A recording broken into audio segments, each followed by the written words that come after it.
Hello दोस्तों, जय मसीह की। आज हम पवित्र शास्त्र बाइबल के एक नए ऑडियो समरी से जानेंगे कि अब्राहम की परीक्षा में पड़ने का क्या कारण था। हालेलुया। इन बातों के पश्चात ऐसा हुआ कि परमेश्वर ने अब्राहम से यह कहकर उसकी परीक्षा की, हे अब्राहम। उसने कहा, देख मैं यहाँ हूँ। उसने कहा, अपने पुत्र को अर्थात अपने इकलौते पुत्र इसहाक को, जिससे तू प्रेम रखता है, संग ले कर मोरिया देश में चला जा और वहाँ उसको एक पहाड़ के ऊपर, जो मैं तुझे बताऊंगा, होमबलि करके चढ़ा। अतः अब्राहम सवेरे तड़के उठा और अपने गदहे पर काठी कसकर अपने 2 सेवक और अपने पुत्र इसहाक को संग लिया और होमबलि के लिए लकड़ी चीर ली। तब निकलकर उस स्थान की ओर चला जिसकी चर्चा परमेश्वर ने उससे की थी।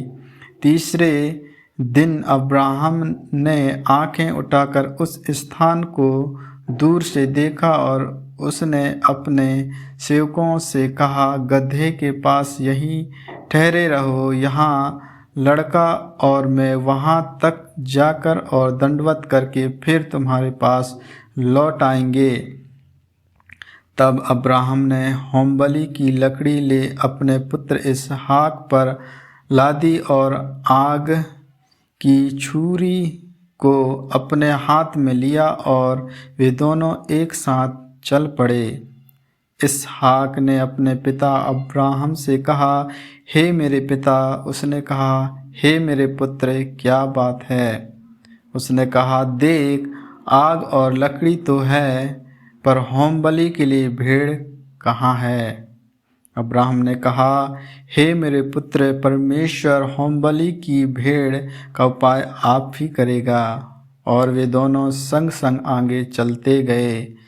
जब वे उस स्थान को जिसे परमेश्वर ने उसको बताया था पहुँचे, तब अब्राहम ने वहाँ वेदी बनाकर लकड़ी को चुन चुन रखा और अपने पुत्र इसहाक को बांधकर वेदी पर की लकड़ी के ऊपर रख दिया। फिर अब्राहम ने हाथ बढ़ाकर छुरी को ले लिया कि अपने पुत्र को बलि करें। तब यहोवा के दूत ने स्वर्ग से उसको पुकार के कहा, हे अब्राहम, हे अब्राहम।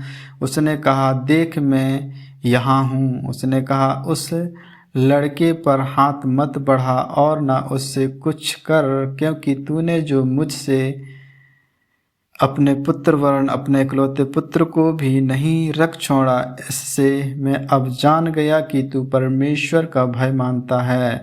तब अब्राहम ने आंखें उठाई और क्या देखा कि उसके पीछे एक मेढ़ा अपने सींगों से एक झाड़ी में फंसा हुआ है।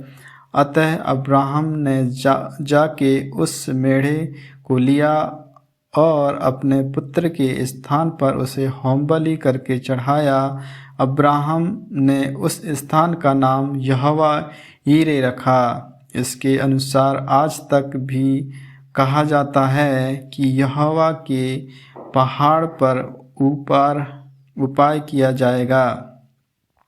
फिर यहोवा के दूत ने दूसरी बार स्वर्ग से अब्राहम को पुकार के कहा, यहोवा की यह वाणी है कि मैं अपनी ही यह शपथ खाता हूँ कि तूने जो यह काम किया है कि अपने पुत्र और अपने इकलौते पुत्र को भी नहीं रख छोड़ा, इस कारण मैं निश्चय तुझे आशीष दूंगा और निश्चय तेरे वंश को आकाश के तारागण और समुद्र के तीर के बालू के किनकों के समान अनगिनत करूंगा। और तेरे वंश अपने शत्रुओं के नगरों का अधिकारी होगा और पृथ्वी की सारी जातियां अपने को तेरे वंश के कारण धन्य मानेंगे, क्योंकि तूने मेरी बात मानी है। तब अब्राहम अपने सेवकों के पास लौट आया और वे सब बेर्शेबा के को संग संग गए और अब्राहम बेशर्बा में रहता रहा। नाहोर के वंशज। इन बातों के पश्चात ऐसा हुआ कि अब्राहम को यह संदेश मिला, मिल्का के तेरे भाई नाहोर के संतान उत्पन्न हुई है। मिल्का के पुत्र तो ये हुए, अर्थात उसका जेठा ऊस और ऊस का भाई बूज और कम्यूएल जो आराम का पिता हुआ। फिर केसेद, हेजो, पिलदाशा, युदलाप और बतूएल, इन आठों को मिला के अब्राहम के भाई नाहोर के द्वारा जन्म दिया।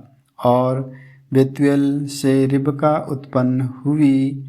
फिर नाहोर के रूमा नामक एक रखेल भी थी, जिससे तेबा, गेहम, तसा और माका उत्पन्न हुए। आमीन आमीन। इन्हीं वचनों के द्वारा परमेश्वर आप सबों को आशीष दे। आगे की और भी ऑडियो समरी सुनने के लिए पवित्र बाइबल ऑडियो स्टोरीज चैनल को लाइक और सब्सक्राइब करें। सभी प्रिय भाई बहनों को जय मसीह की।